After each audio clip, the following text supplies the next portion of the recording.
Welcome to the Psychology World podcast. I'm Connor Whiteley, bringing you psychology news, articles, and other interesting psychology-related articles. Where I can find the podcast notes and more interesting psychology-related things, and you can get your free 8 psychology book box set at connorwhiteley.net. Now let's get on to the show. Hi everyone, and welcome to episode 154 of the Psychology World podcast with me, Connor Whiteley, and today's episode is on what is forensic psychopathology, and it is Saturday the 11th of June 2022 as I record this. So today's episode, I thought I'd really change it up today because most of us are familiar with forensic psychology because we've covered it on the podcast quite a bit, and because I've also got a large range of books on it. And then most of us are familiar with psychopathology because it's the study of mental health conditions and the much harsher term mental illnesses. Well, but I bet that so a few of us actually know what forensic psychopathology is. So I know that I most certainly didn't, but after this really interesting podcast episode, I'm really glad though that I did actually look it over because it's just such a great area. So I know that you're going to enjoy this. Moving on to the psychology news section, we're reading from the British Psychological Society Research Digest. And the first one is, young children think that teachers who count out rewards are fairer than those who don't. In just the first few years of life, children develop a strong sense of fairness. At 16 months old, toddlers will reward someone who has fairly distributed food or toys between two other people, for example. By 2, they tend to share toys equally themselves. A new study shows that children's judgment of fairness also takes into account the method of which resources have been allocated. Kids as a young form think that a teacher who counted out cookies for a reward is fairer than one who gives the exact same reward without counting. Research published in Cognition suggests that when judging fairness, young children are able to consider the motivation of the person distributing the resources. So this is a really good one actually because of two main things. So the first one is that it really does help to sort of make us understand that young toddlers, young children they do have a mind of their own, but it's not the sort of chaotic, awful, but not so much awful mind, but a sort of strange, chaotic a childish mind, so that all of us just think about it, because they are able to understand fairness and to be honest, some quite high level concepts if you think about it, because fairness that takes in quite a lot of skills amongst other things. And then the other thing, which I think is actually quite interesting, is that unlike quite a lot of psychology, in this psychology article, we can actually take stuff and apply the results in everyday life. Though, so if you've got young children now in the future, make sure you count when they're giving out stuff. So the second one is, season of birth is not related to risk of developing depression or anxiety. I didn't know it actually was in the first place. A new study has cast doubt on historic research suggesting that the season or month of a person's birth is associated with an increased risk of certain mental health conditions. The paper, published in Scientific Reports, looks at symptoms of anxiety and depression among more than 70,000 older adults in Europe, and it finds that there is no relationship between when they were born and the likelihood of them experiencing anxiety and depression.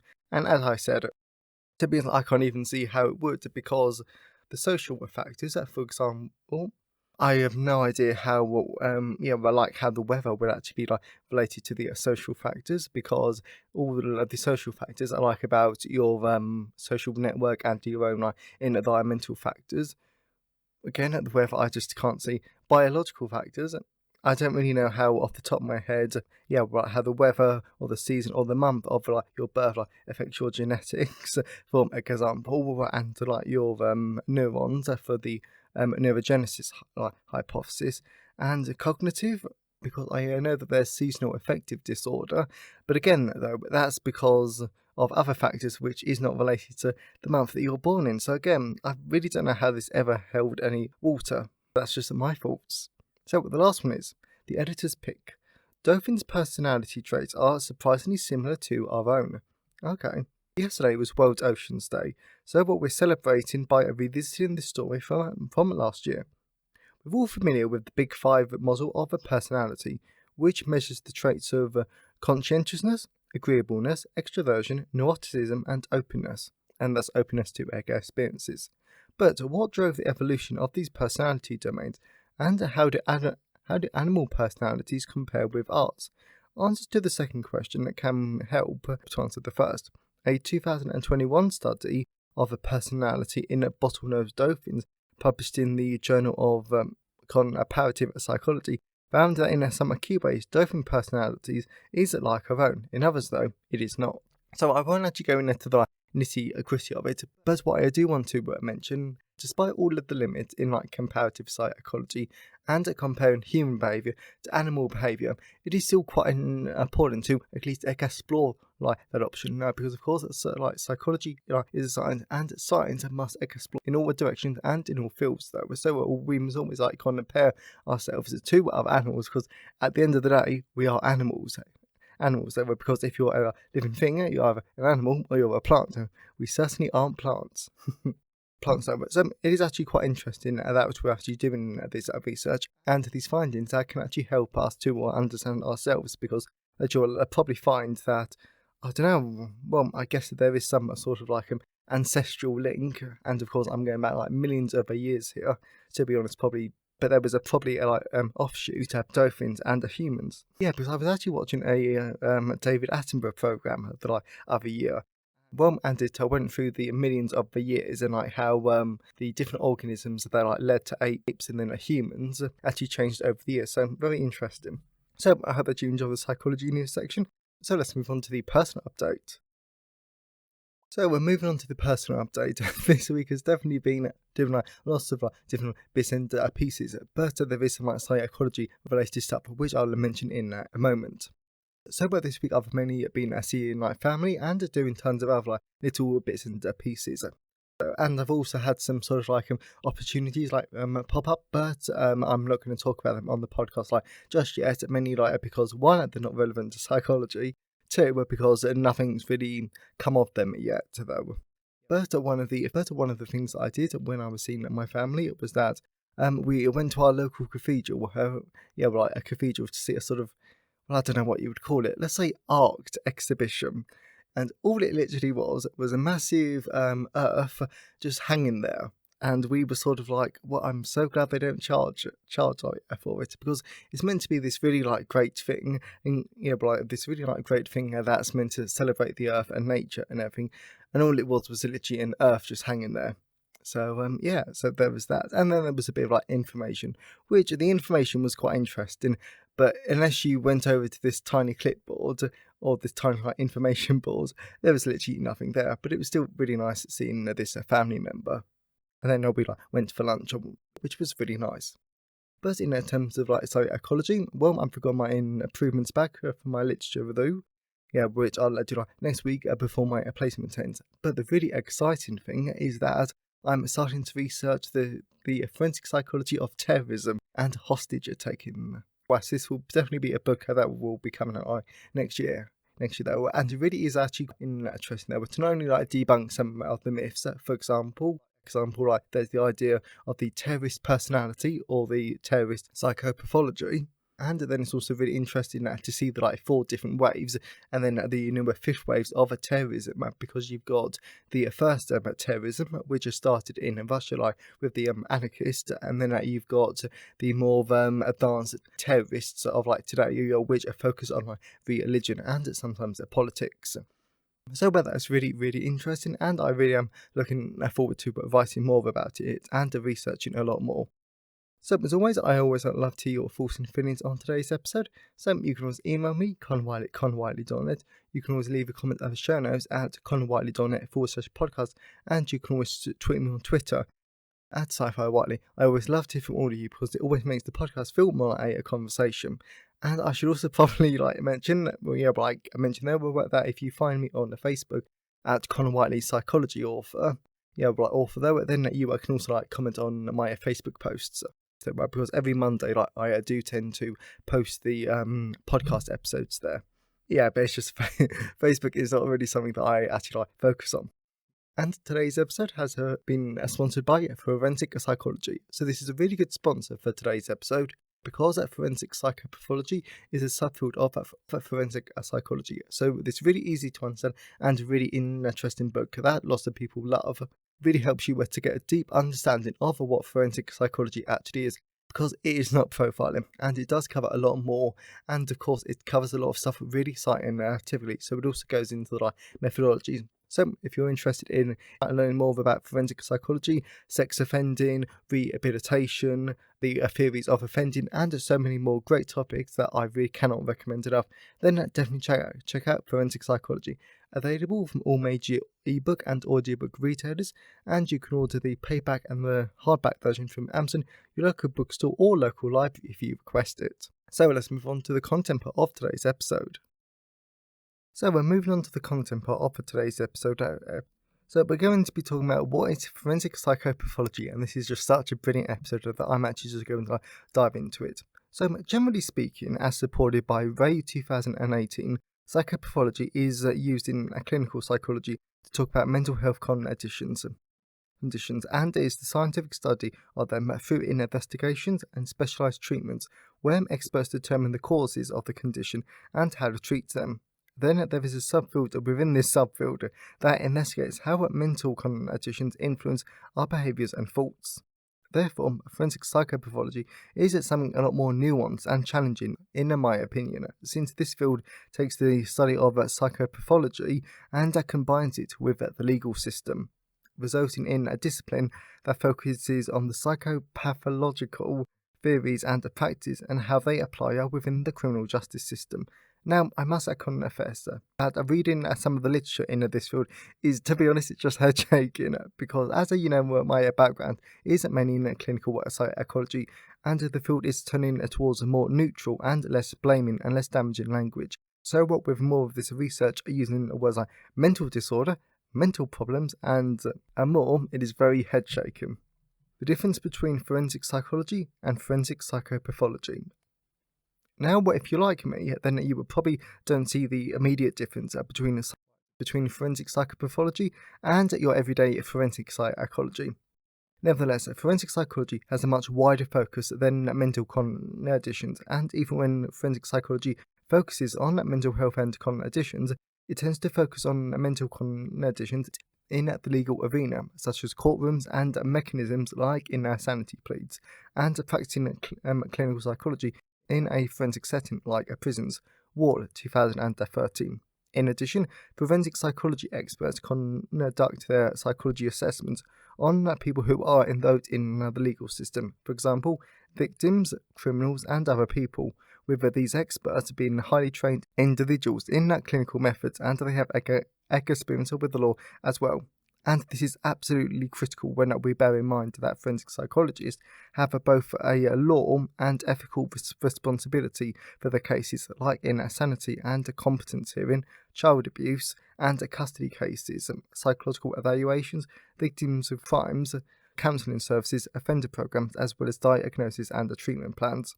Therefore, as we've mentioned on the podcast before, forensic psychologists are highly trained people, while with them having to learn a PhD, be licensed, and to be board certified by a professional body in order to do their jobs, as well as they absolutely must have experience with the law, as their job requires them to consult, advise, and to provide professional experience within the courtroom.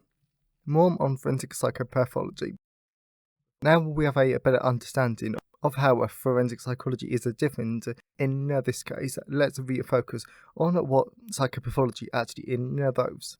Therefore, whilst forensic psychopathology has elements and strongly draws on clinical and psychological applications within the legal system, the entire aim of this subfield is different to forensic psychology, since the main aim of forensic psychopathology is to focus on the accurate diagnosis of mental health conditions, so they can accurately address, diagnose, and to create the best treatment plans before interpreting the information and handing it over to the courts. One such example of the work could be that experts are required from time to time to investigate abnormal mental processes like thinking and reasoning that might influence a person's judgment for committing a crime. This information could be used to determine if the accused accused can now be held responsible for the crime convicted, or whether their condition should be a significant factor when the court makes its decision. Consequently, it is absolutely critical that psychopathologists study mental conditions to determine how the conditions will affect a person's behaviour and thoughts, especially when it comes to committing crimes. Forensic psychopathology, analysis and coachability. When it comes to understanding psychopathology, a person's ability to make decisions based on their judgment, insight, morality, and their reasoning are critical. However, their capacity to do things can be impaired because of psychological reasons, like neurological, mental, and physiological conditions, as well as drugs, and those drugs include both legal and illegal substances. As a result, a forensic psychopathologist has to evaluate a person's criminal responsibility due to these factors, and they are liable for reviewing these cases and can affect the court's decision-making. For example, Dinamera and all 2013 discussed and concluded that criminal responsibility should be thought about and examined carefully and independently to ensure that statutory provisions that regulate age requirements are met, as age is another critical factor when it comes to criminal responsibility, in addition to competence and psychopathology. The challenges in forensic psychopathology.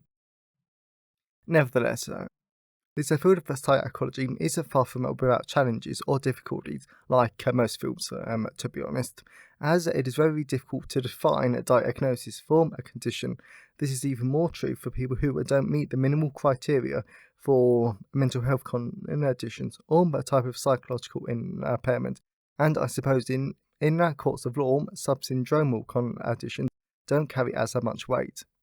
Plus I also want to say that in like 2 weeks, we're actually going to have a podcast episode that actually looks at this in a bit more depth about, is there another possible model for diagnosing mental conditions, and the episode I did love. Also, maladaptive characteristics do exist, which can provide differential or provisional diagnoses, but diagnosable conditions cannot be provided if the minimal criteria aren't met, or they don't meet the additional specifications listed in the Diagnostic and Statistical Manual of Mental Disorders, 5th edition. I really do hate reading it out in full. Nor can a diagnosis be given if the symptoms are inconsistent with DSM. Another major downside for forensic psychopathology is that there is limited empirical and evidence-based research, and the framework and the theoretical frameworks that can advance the field. Therefore, without progression happening in clinical assessments and the psychological testing to determine if a person has a mental condition or not, forensic psychopathologists cannot effectively examine the critical diagnostic systems to establish the best treatment practices that is critically needed in legal cases, as well as insufficient research and applications of theories that can compromise the effectiveness of clinical programs, recidivism, also known as re-offending, and that's a lot easier to say, studies, and criminal prevention strategies. The reason why this is a problem is because of the lack of pro-aggression, and insufficient research can make the advice and the consultation of a forensic psychopathologists not 100% reliable, at no fault of their own, as this field of psychology focuses particularly on criminal offences, sanity, mental health conditions, temporary and other factors that are widely considered in legal cases, and everyone has the rights to due process and fairness within the criminal justice system. But here's the key. In order to have all of that, you will need to have effective, reliable and valid testing and assessment practices, and that they need to be proficient too. But that's why this is a problem for the field, and why more research does need to be done to try and help fill in some of the gaps in the literature. Future and conclusion. With most of the podcast audience being clinical psychology students and professionals, we all know that the impact of mental health conditions on people's lives and the effect it can have on their friends, family and society as a whole. But forensic psychopathology takes a more nuanced look at how it impacts the legal system, and whilst it is fascinating and an important field, there are some stark problems. which is why it is absolutely critical that there is more awareness and education about this field of psychology, so it can become more expansive, as well as legitimate, both in the legal and forensic psychology communities. Also, but whilst there is overlap between forensic psychology and psychopathology, we do need, as a community and professionals, to help establish the difference between the two, as both fields have different objectives of clinical expertise and services in a legal context in different ways. And then finally, research. More research and making sure that it continues is just critical for the future of the field to improve policy and decision-making processes within the criminal justice system. So overall, I really do hope that you've enjoyed learning about this fascination and subfield of psychology. Before this episode, I had absolutely no idea that this subfield even existed. So I definitely learned a lot, and I hope that we're all a bit more aware now about the problems facing forensic psychopathology, and maybe, just maybe, you might be able to be the one to change it in the future. You never know. So I really hope that you enjoyed today's episode and that you got something out of it. I know that I did, and I always do love learning about forensic psychology. So if you know someone who would enjoy today's episode, then please share it with them. I'm always really grateful when you wonderful people help spread the word about the podcast. And definitely check out Forensic Psychology, available in all the usual places, plus audiobook format. But if you didn't want to buy a book, be still willing to give the podcast a bit of one-time support, then you can buy me a coffee at buymeacoffee.com/Conor Whiteley. So have a great day, everyone, and I'll see you next time. Thanks for listening today. I hope you enjoyed it. If you want to see the show notes, then please go to conorwhiteley.net. And if you want a free 8-book psychology box set, then please go to conorwhiteley.net. Have a great day, and I'll see you next time.